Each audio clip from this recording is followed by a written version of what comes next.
Bismillahirrahmanirrahim, salam alaikum wa rahmatullah et bienvenue dans un nouvel épisode de l'Islam répond. Aujourd'hui, l'Islam répond à quoi? Il répond à la question des apostats. On entend très souvent, et notamment de la bouche de certaines personnes qui sont, ou certains qui sont contre l'islam, que les musulmans auraient lancé une grande guerre contre tous ceux qui veulent quitter la foi musulmane à coups de fatwa ou d'appel au meurtre ou d'affiches wanted recherchées.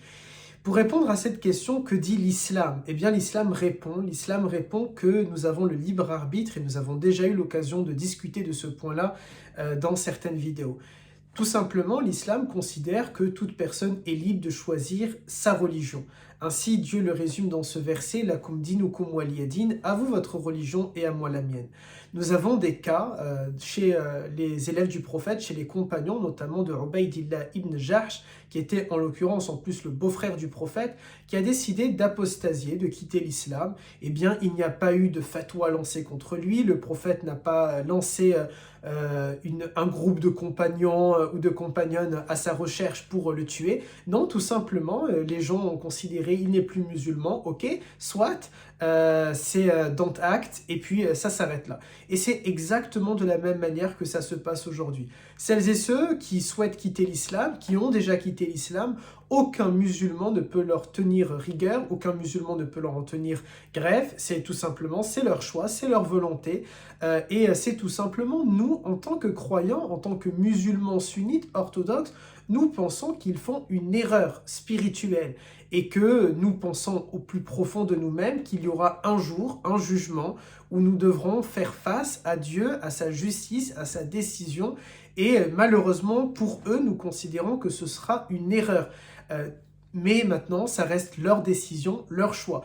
Aucun musulman ne peut critiquer la décision d'une personne qui décide de quitter l'islam d'ailleurs, parce qu'on ne sait pas les raisons qui ont poussé cette personne-là à quitter l'islam. Moi, je suis beaucoup plus partant pour ne pas qu'on ait un discours contre ces personnes-là, mais qu'on ait des reproches à se faire à nous-mêmes. Peut-être ces gens-là n'ont pas trouvé les réponses qu'ils se posaient concernant l'islam. Peut-être ont-ils été confrontés à une famille autoritaire, à un entourage très dur, très strict. Peut-être ont-ils pensé à tort que l'islam prônait certaines valeurs qui sont aux antipodes, contraires à leurs valeurs à eux. On ne sait pas le dessous des cartes, on ne sait pas qu'est-ce qui a poussé ces personnes-là à quitter l'islam. Puisque nous sommes croyants et que nous vivons cette foi avec plénitude, que nous vivons cette foi avec mansuétude, que nous vivons cette foi avec sérénité, eh bien on peut légitimement se demander et considérer que si ces gens-là ont quitté l'islam, c'est qu'il y a une raison derrière, et peut-être tout simplement, encore une fois, qu'ils n'ont pas trouvé les mots justes pour répondre à leurs interrogations.